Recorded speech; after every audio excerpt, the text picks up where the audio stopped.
नमस्कार बच्चों, मैं दीपिका मसीह कक्षा 2 विषय हिंदी में एक बार फिर आपका स्वागत करती हूँ। तो बच्चों, हमारा अगला पाठ भाषा और व्याकरण से पाठ 5 संज्ञा। सबसे पहले हम संज्ञा की परिभाषा को जानेंगे। तो संज्ञा की परिभाषा: संसार के किसी भी प्राणी, वस्तु, स्थान, जाति, भाव, दशा आदि के नाम को संज्ञा कहते हैं। संज्ञा की परिभाषा। तो बच्चों, यहाँ हम चित्रों के माध्यम से संज्ञा की परिभाषा देखेंगे। तो हमारे पास पहला चित्र है व्यक्ति। व्यक्ति यानी कि कोई व्यक्ति। वस्तु, मेज। प्राणी। तो बच्चों यहाँ देखिए, प्राणी समूह में सभी जानवरों की तस्वीर है।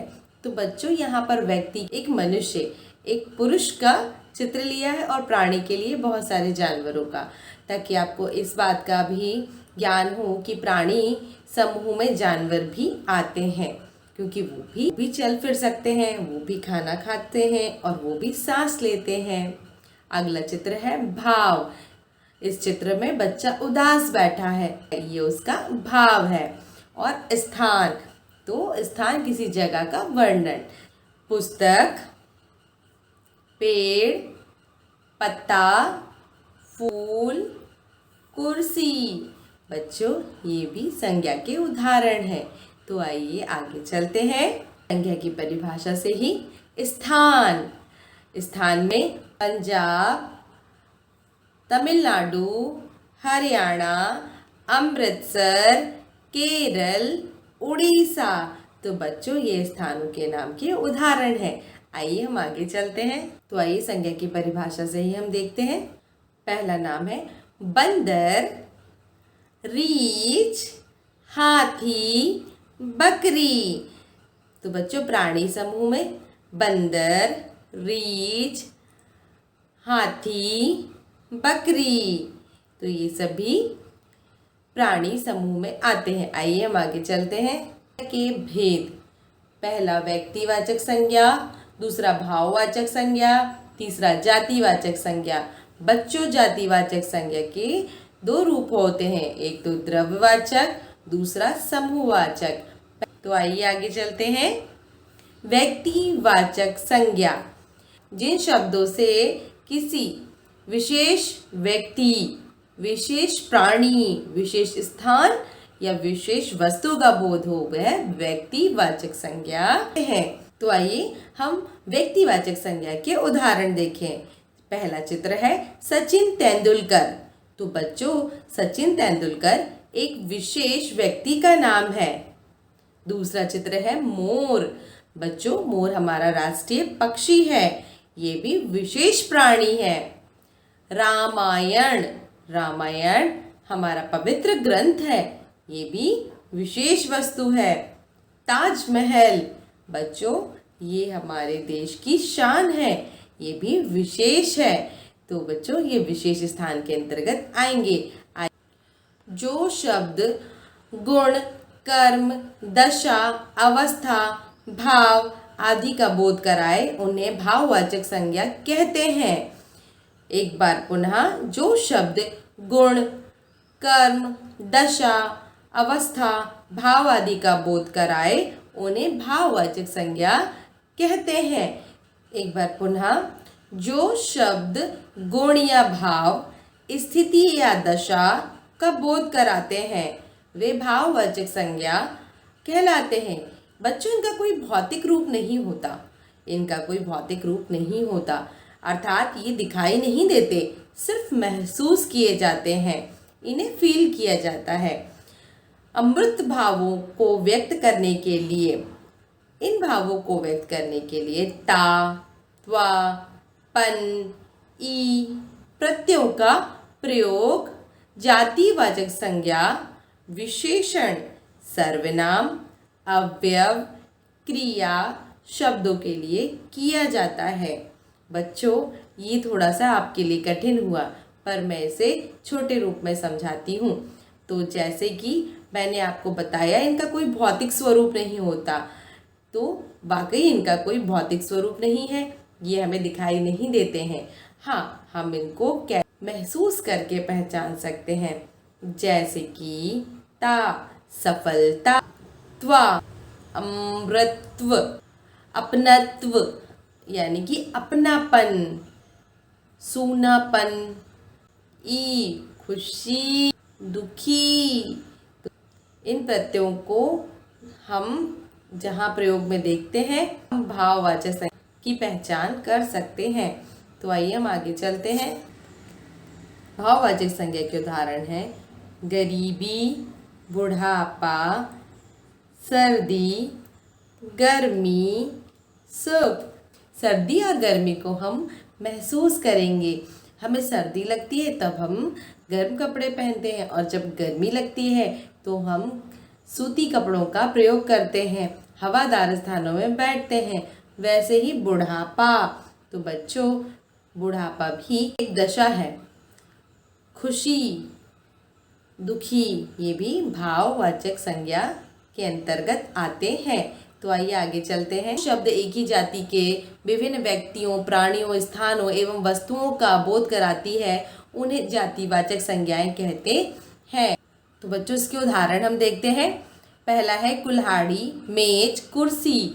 तो ये वस्तुओं का वर्ग है। अगर हम वहाँ कहें किसी समूह की तो वस्तुओं का जो वर्ग है उसके अंतर्गत हम कुल्हाड़ी, मेज, कुर्सी आदि ले सकते हैं। तो प्राणी वर्ग में हम क्या क्या देख रहे हैं? हाथी, घोड़े, बिल्ली आदि। जो आपको समझ में आया। आगे हमारे पास है अभ्यास, संकलित एवं रचनात्मक मूल्यांकन के लिए। पहला प्रश्न है, निम्नलिखित प्रश्नों के उत्तर दीजिए। संज्ञा किसे कहते हैं? संज्ञा किसे कहते हैं? किसी प्राणी, वस्तु, स्थान अथवा भाव, मन के भाव के नाम को संज्ञा कहते हैं।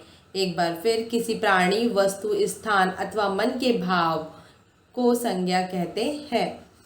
प्रश्न 2, संज्ञा कितने प्रकार की होती है? संज्ञा 3 प्रकार की होती है। व्यक्तिवाचक संज्ञा, जातिवाचक संज्ञा, भाववाचक संज्ञा। व्यक्तिवाचक संज्ञा, जातिवाचक संज्ञा, भाववाचक संज्ञा। आइए आगे चलते हैं। निम्नलिखित प्रश्नों के उत्तर लिखिए।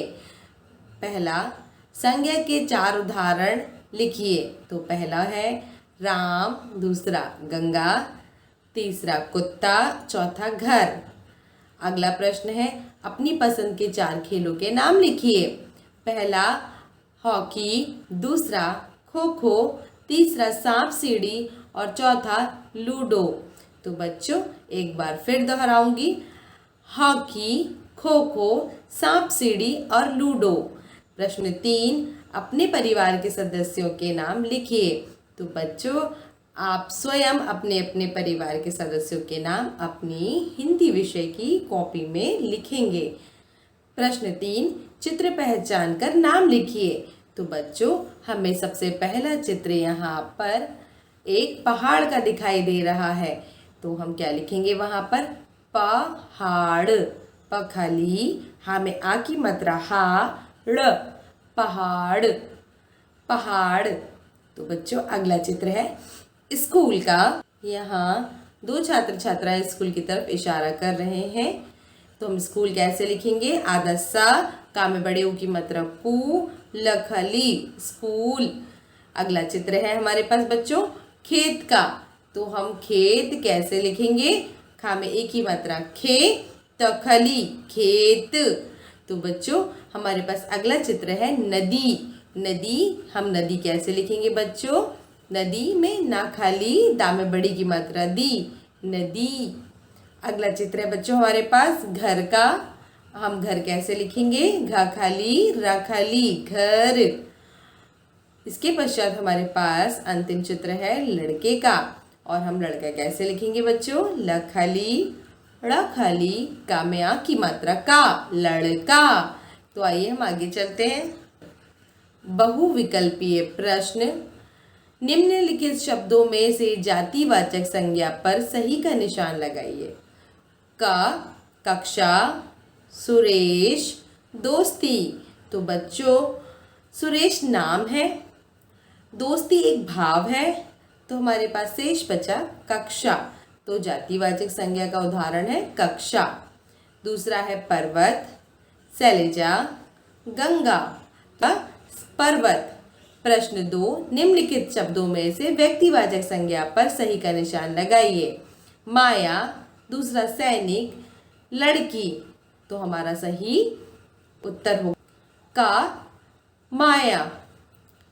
दूसरा है क हिमालय, ख भीड़, ग मित्रता।